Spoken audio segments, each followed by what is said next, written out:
ओम शांति। ओम शांति। आज 28 जुलाई 2026 दिन मंगलवार की साकार मुरली। आइए अब सुनते हैं मीठे मीठे बाप दादा के मधुर महावाक्यों को। मीठे बच्चे, तुम्हारी बिगड़ी को सुधारने वाला अर्थात तकदीर बनाने वाला एक बाप है जो तुम्हें नॉलेज देकर तकदीरवान बनाते हैं। प्रश्न, तुम बच्चों की इस रूहानी भट्टी का एक कायदा कौन सा है? उत्तर, रूहानी भट्टी में अर्थात याद की यात्रा में बैठने वालों को कभी भी इधर उधर के ख्यालात नहीं चलाने हैं। एक बाप को याद करना है। अगर बुद्धि इधर उधर भटकती है तो झुटका खाते रहेंगे, उबासी देंगे।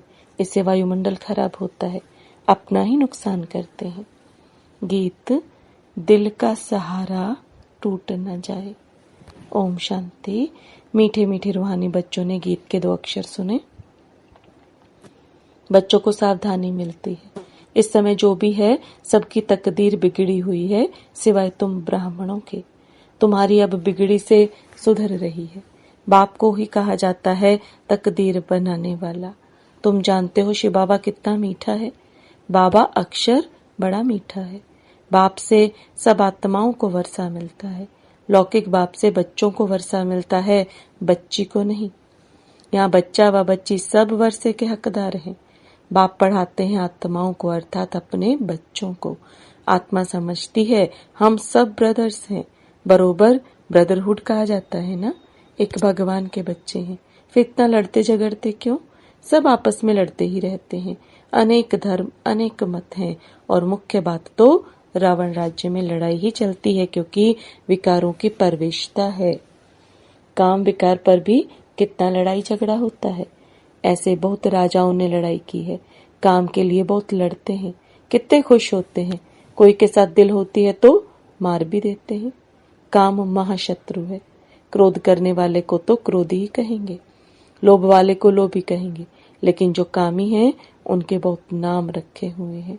इसलिए कहा जाता है अमृत छोड़ विष काहे को खाए। शास्त्रों में अमृत नाम लिख दिया है। दिखाते हैं सागर मंथन किया तो अमृत निकला, कलश लक्ष्मी को दिया। कितनी कहानियां हैं। इसमें भी बड़े ते बड़ी बात है सर्वव्यापी की। गीता का भगवान कौन? पतित पावन कौन? प्रदर्शनी में मुख्य इन्हीं चित्रों पर समझाया जाता है।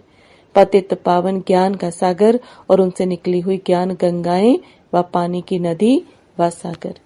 कितनी अच्छी अच्छी बातें समझाई जाती हैं। बाप बैठ समझाते हैं, मीठे मीठे बच्चों, तुमको किसने पावन बनाया है? बिगड़ी को सुधारने वाला कौन है? वह पतित पावन कब आते हैं? यह खेल कैसे बना हुआ है कोई भी नहीं जानते हैं। बाप को कहा ही जाता है नॉलेजफुल, ब्लिसफुल, पीसफुल। गाया भी जाता है बिगड़ी को बनाने वाला एक। यह तो समझने में आता है। बरोबर रावण हमारी बिगड़ी बनाते हैं। यह खेल है हार जीत का। रावण को भी तुम जानते हो, जिसको भारतवासी वर्ष वर्ष जलाते हैं। यह भारत का दुश्मन है। भारत में ही हर वर्ष जलाते हैं। उनसे पूछो कब से जलाते आते हो तो कहेंगे यह तो अनादि चला आता है, जब से सृष्टि शुरू होती है। शास्त्रों में जो पढ़ा सत सत करते आए हैं। मुख्य भूल है ईश्वर को सर्वव्यापी कहना। बाप यह नहीं कहते कि यह किसकी भूल है। यह ड्रामा में नोंद है। हार जीत का खेल है। माया से हारे हार, माया से जीते जीत। माया से कैसे हार खाते हैं वह भी समझाया जाता है। पूरा आधा कल्प रावण राज्य चलता है। 1 सेकंड का भी फर्क नहीं हो सकता। राम राज्य की स्थापना और रावण राज्य का विनाश अपने समय पर एक्यूरेट चलते हैं। सतयुग में तो लंका होती नहीं। वह तो बुद्ध धर्म का खंड है। पढ़े लिखे की बुद्धि में रहता है लंदन इस तरफ है, अमेरिका इस तरफ है। पढ़ाई से बुद्धि का ताला खुलता है, रोशनी आती है। इसको ज्ञान का तीसरा नेत्र कहा जाता है। बुढ़िया बहुत बातें समझ न सकें, इन्हों को एक मुख्य बात धारण करनी है जो ही अंत में काम आती है। मनुष्य शास्त्र तो बहुत पढ़ते हैं, पिछाड़ी में फिर भी एक अक्षर कह देते हैं कि राम राम कहो। ऐसे नहीं कहते शास्त्र सुनाओ, वेद सुनाओ। पिछाड़ी में कहेंगे राम को याद करो। जो जास्ती समय जिस चिंतन में रहते हैं अंत में भी वह याद आ जाता है। अभी विनाश तो सबका होना है। तुम जानते हो सब किसको याद करेंगे। कोई श्री कृष्ण को, कोई अपने गुरु को याद करेंगे, कोई अपने देह के संबंधियों को याद करेंगे। देह को याद किया, खेल खल्लास। यहाँ तुमको एक ही बात समझाई जाती है कि अपने को आत्मा समझ बाप को याद करते रहो। चार्ट रखो कि हम कितना याद करते हैं। जितना याद करेंगे पावन होते जाएंगे। ऐसे नहीं कि गंगा में स्नान करने से पावन बनेंगे। आत्मा की बात है ना। आत्मा ही पतित, आत्मा ही पावन बनती है ना। बाप ने समझाया है आत्मा एक स्टार बिंदी है, भ्रुकुटी के बीच में रहती है। कहते हैं आत्मा स्टार अति सूक्ष्म है। तुम बच्चे ही इन बातों को समझ सकते हो। बाप कहते हैं मैं कल्प के संगम युगे आता हूँ। उन्होंने फिर कल्प अक्षर छोड़ युगे युगे अक्षर लिख दिया है, तो मनुष्यों ने उल्टा समझ लिया है।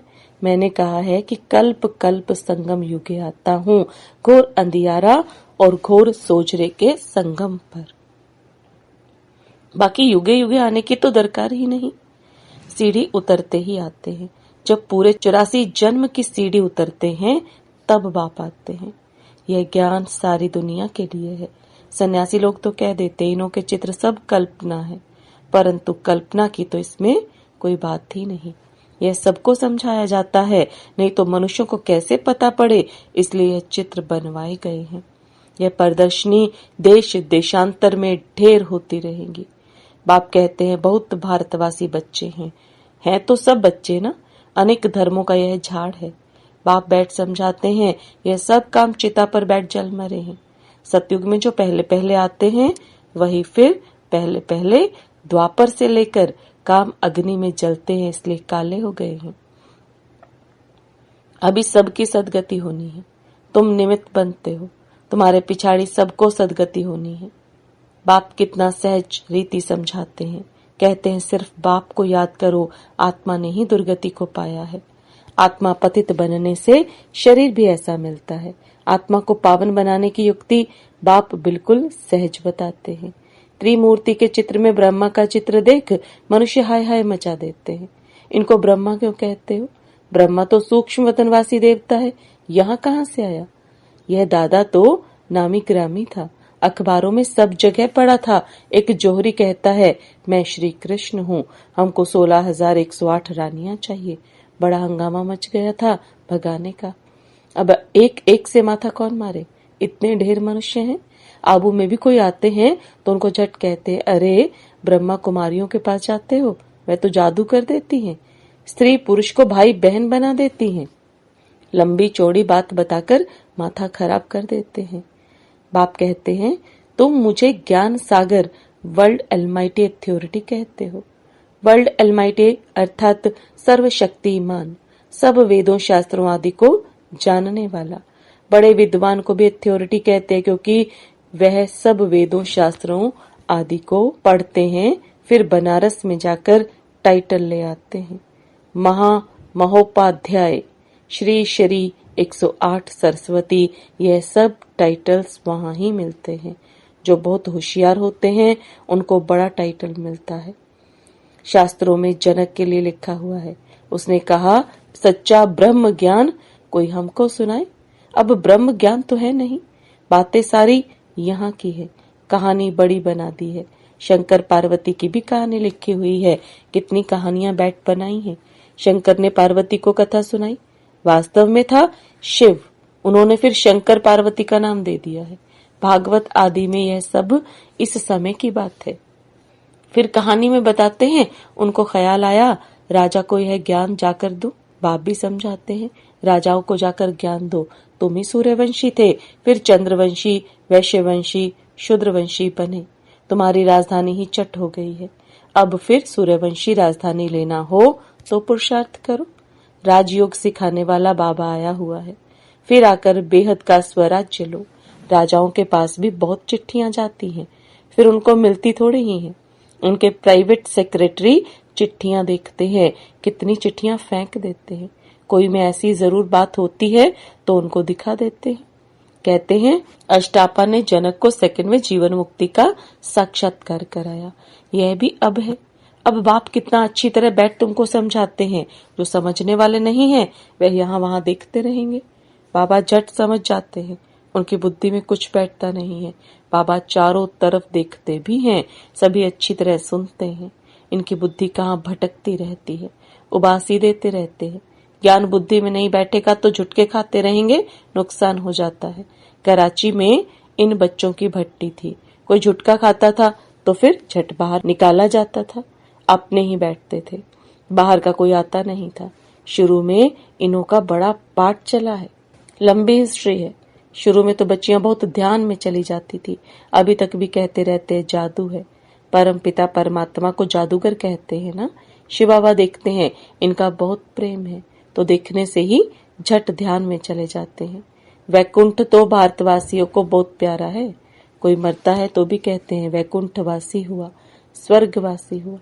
अभी तो यह है नर्क, सब नर्कवासी हैं।